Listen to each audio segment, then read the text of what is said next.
You know, folks,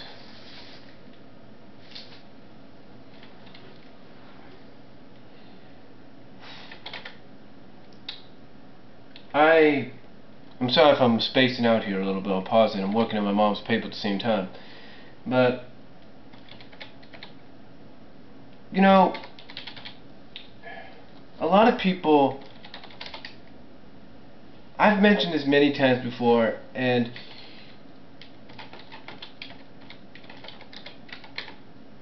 I've said it so many times. You know, this whole situation going on in the Sonic comic books right now, and I think we all know what I mean, the situation in the main comic.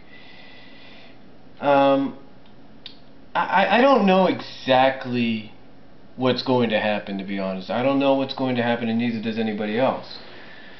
You know, there are a lot of people that, I've said this before,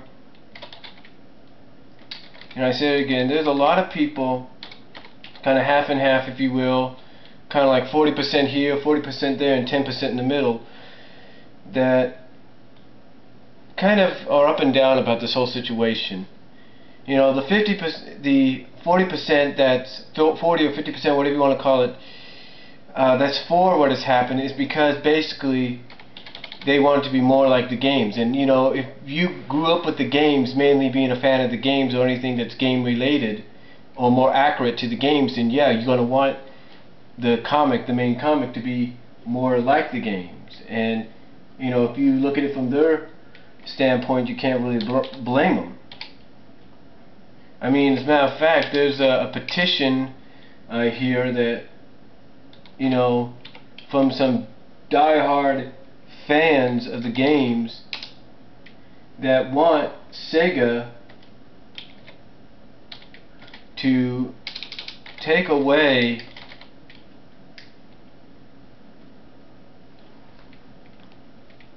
the license to the comic from Archie Comics and give it to somebody else, so that it can be more accurate to the games. And again, you know, that's their opinion. That's their right to do that if they want to go with that.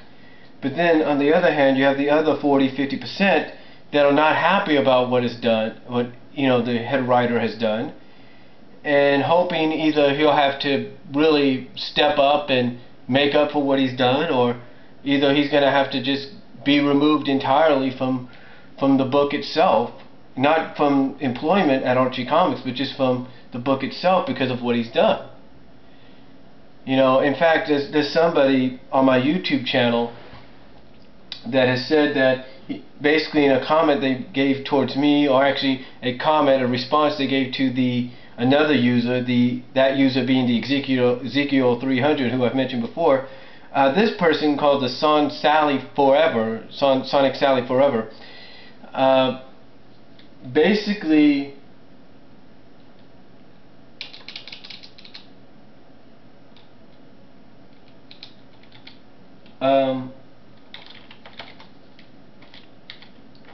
said at the end of one of those posts, which was posted just a few moments ago, that Ian has put himself on the line, Ian being the head writer, Ian Flynn, put himself on the line if the situation he's done is permanent. Now, I can't really say if it's permanent or not, you know, because I've already gone out on record and stated that, you know what, I'm not going to read any of the issues. You know, I'll still subscribe and still get the issues and all that, but I'm not going to open up or read any of them until this whole situation is settled. I mean, again, you know, I don't really know what's going to happen. I don't know what's going through Ian Flynn's mind right now. You know, I pretty much said that I feel that the only reason he has done this, or was able to get away with what he did in Genesis and beyond that, was and 225, was because maybe he made a promise that the next story arc leading into 250 will be mainly focused, a majority of it will be focused on the game characters. Yeah, you'll have a few of the Archie characters and Satayam characters thrown in there, but a majority of the focus will be on the game characters. Now, again, I can understand, you know, where he'd be coming from with that, and where I'm pretty sure some of you can understand why I'm coming up with that assumption. But again, I don't know what's going through his mind. I don't know what he's got planned.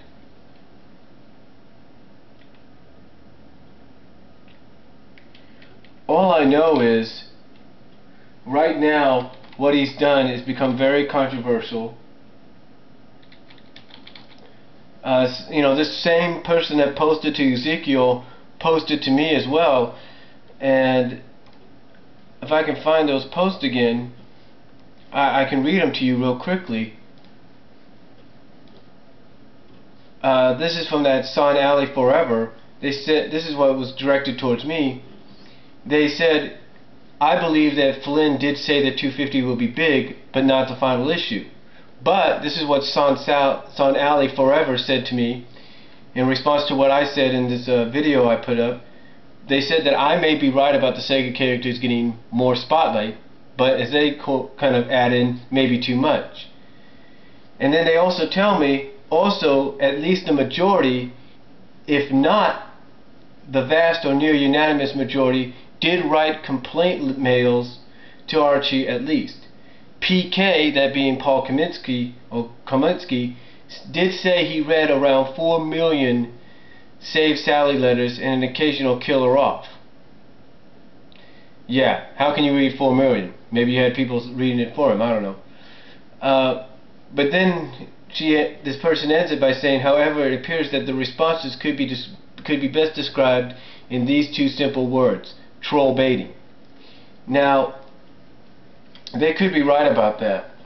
Now, they did respond, like I said, to the Ezekiel 300. The first one was to something, I don't know which post it was of his, but they say, neither was I at first, but after reading 230, 231, and the synthesis for 234, it looks like the rest of the Acorn family could get wiped out. I am now... It says, also, I have reason to believe that what Ian Flynn did with the Genesis arc, 225 to 231 as they look at it, was in fact turn the comic from a general, all-age, family-friendly comic to more along the lines of a dark comics, only without the ghastly graphic stuff reserved for graphic novels. Thank God.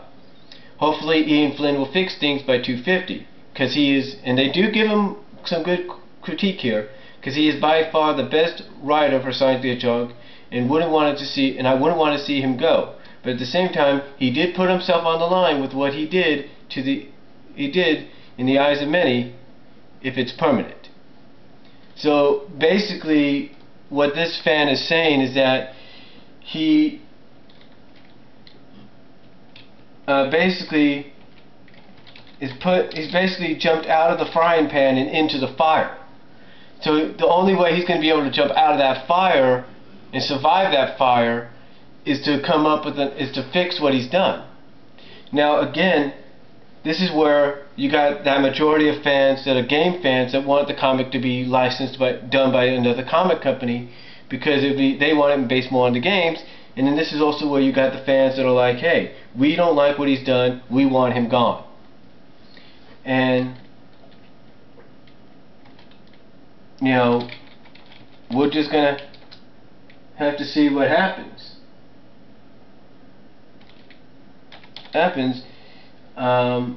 In the next year or so. I mean, I can understand that he wants to make 250 feel big, and probably that being his way of saying, hey, look, I can do just as good as a certain previous writer.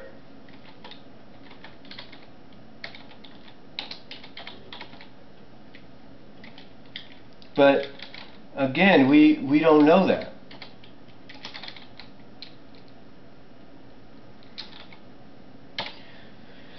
And you know, I pointed this out as well. I pointed this out recently as well. at some of the websites out there, I pointed out the fact that I think that, you know, there's not many fans that are happy about what he did, because after all the hyping up that he did for what was going to happen to that certain character, that being the princess, and what he did to her, you'd think there'd be more artwork or more stories based around it, and yet you don't see that. I mean, DeviantArt, which is one of the biggest and most popular fan art sites on the internet, you don't see that. You don't see that stuff. You don't see it in the clubs and groups that are centered around that character. You don't see it. So it tells me that that's their way of saying, hey, look, we're not used to seeing her like this. You know, some will say, some have said that, you know, her artwork, her design is too complicated, but I think it's also not just the fact that it's too complicated to draw, but it's also the fact that they're not used to it. And I think that's just another way of telling, you know, Ian Flynn, look, you know, we don't like what you did. Because what I've seen is more of the original design, and I even mentioned this in a post. I said maybe it's because people are used to the design. And I'm right, and I'm probably right about that, because they're used to seeing her the way she is, not the way Ian has, not what Ian has done with her. So I don't really know. So honestly, that's all I've noticed, and I can't really say what's going to happen in the next few issues or not, because after everything is settled and done and it's satisfied by everybody on both ends and even in the middle, I will do a massive review. Honestly, I will.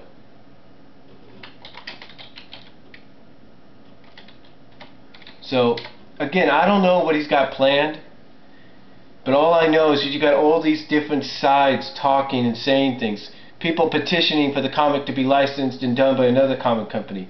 People wanting Ian Flynn removed. You know, those of us like me in the middle that are just sitting by watching and seeing what happens and occurs. I can't really say either yay or nay of what's going to happen. So, but my thing is, you know, I don't hate the guy. I respect him.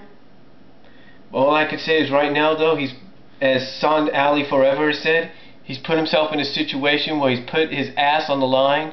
He's jumped from the frying pan into the fire, and right now he's dancing around that fire trying to find a means of escape. And I guess in the eyes of probably both sides, the only way to do it is to fix what he's done. So we'll just have to see what happens, and if he gets removed and put onto another comic, and let's say Tracy Yarlin or someone new comes on board, hey, that's Archie's decision, you know, or Sega's decision. So, or if they remove the license, that's their decision, if they get enough petitions and signatures. But, you know, we'll just have to see and wait and see what happens. But, you know, that's all I'm going to say. And that's my take on this whole situation right now in the Sonic comic books.